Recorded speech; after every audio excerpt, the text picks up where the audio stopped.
नमस्कार। आज हम कुरुक्षेत्र युद्ध के 8वें दिन की घटनाओं पर गहराई से नजर डाल रहे हैं। हमारे पास जो भीष्म पर्व का वर्णन है वो युद्ध की भयानकता, वीरता और कुछ अलौकिक घटनाओं का जबरदस्त ब्यौरा देता है। हमारा मकसद है कि इस स्रोत से हम 8वें दिन की खास घटनाएं, मुख्य किरदारों के काम और वो पल समझें जिन्होंने शायद युद्ध का रुख बदला, खासकर इरावन का बलिदान और भीम का वो रौद्र रूप। बिल्कुल। 8वां दिन सिर्फ सेनाओं की जमावट का नहीं था। ये तो वो व्यक्तिगत कस्में, पारिवारिक उलझनें और शायद, हाँ, किस्मत के खेल का भी दिन था। हम देखेंगे कि कैसे एक-एक घटना ने पूरी लड़ाई पर असर डाला। तो 8वें दिन की सुबह हुई, कौरवों ने वो समुद्र व्यूह रचा, है ना, जैसे समंदर की लहरें हों, और पितामह भीष्म आगे थे। हाँ, समुद्र व्यूह एक तरह से अपनी अजेयता दिखाने की कोशिश। और पांडवों का जवाब, वो था श्रृंगटक व्यूह। श्रृंगटक व्यूह, हाँ, जिसमें भीम और सात्यकी सबसे आगे थे, जैसे भाले की नोक, युधिष्ठिर और अर्जुन बीच में कृष्ण के साथ। ये व्यूह रचनाएं मतलब सिर्फ सैनिकों की जमावट नहीं थी। ये मनोवैज्ञानिक दबाव बनाने का तरीका भी था। एक शक्ति प्रदर्शन तो दूसरा हमले का इरादा। युद्ध शुरू हुआ और भीष्म, ओहो, उन्होंने तो कहर बरपाना शुरू कर दिया। ऐसा लिखा है कि क्षत्रियों के लिए उनके हाथों मरना भी जैसे गर्व की बात हो। हाँ हाँ, उनका अनुभव और कौशल कमाल का था। लेकिन भीम, भीम कहाँ पीछे हटने वाले थे। उन्होंने सीधा भीष्म को जा घेरा, उनके सारथी को मार दिया और एक पल के लिए ही सही पितामह को युद्ध से हटना पड़ा। ये एक भीम का बहुत बड़ा कदम था। रणनीतिक रूप से कौरवों के सबसे मजबूत योद्धा को रोकना, ये पांडव सेना के लिए बहुत अहम था। पर इसका नतीजा ये हुआ कि धृतराष्ट्र के बेटे जैसे सुनाभ, आदित्य केतु, बहवासीन वगैरह वो गुस्से में भीम पर टूट पड़े। और भीम ने अकेले ही उनमें से 8 को मार गिराया। जबरदस्त पराक्रम। बिल्कुल। दुर्योधन ये देखकर तो शोक में डूब गया और सीधा भीष्म के पास पहुंच गया शिकायत करने। और यहीं भीष्म का जवाब देखिए। उन्होंने दुर्योधन को उसकी जिद याद दिलाई, पांडवों की शक्ति याद दिलाई। ये बस उस वक्त की बात नहीं थी, इसमें आगे क्या होने वाला है उसका संकेत था। भीष्म शायद सब जानते थे, पर वचन से बंधे थे। बड़ा द्वंद्व था ये। हाँ, ये द्वंद्व तो पूरे युद्ध में दिखता है। अच्छा, जब ये सब हो रहा था, दूसरी तरफ अर्जुन के पुत्र इरावन युद्ध में उतरे।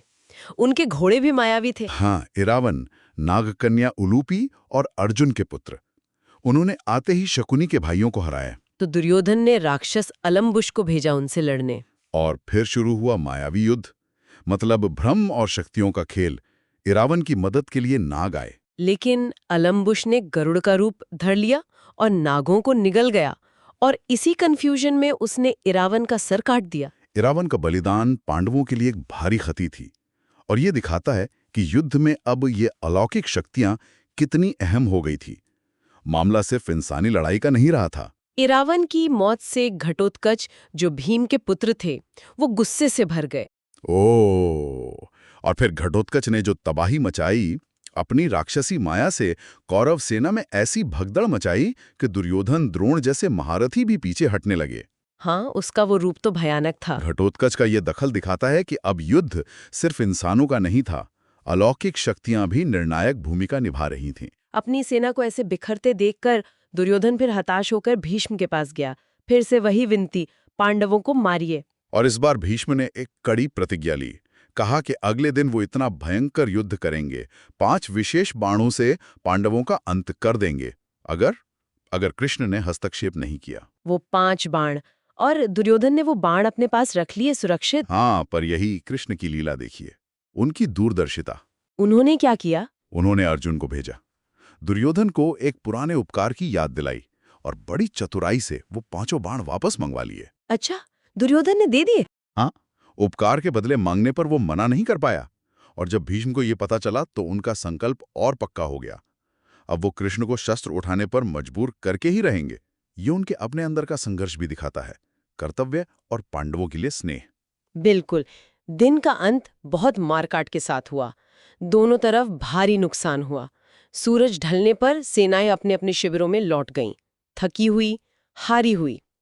तो ये थी 8वें दिन की कहानी।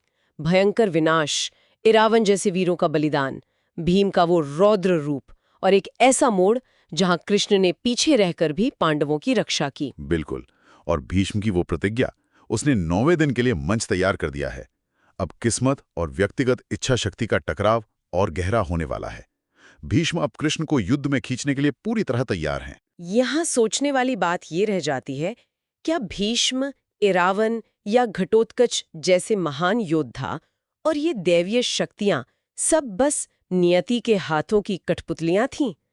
या उनके अपने फैसले, उनकी प्रतिज्ञाएं, उनका पराक्रम, क्या इन्होंने भी इतिहास का रुख तय किया? इस पर जरूर सोचिएगा।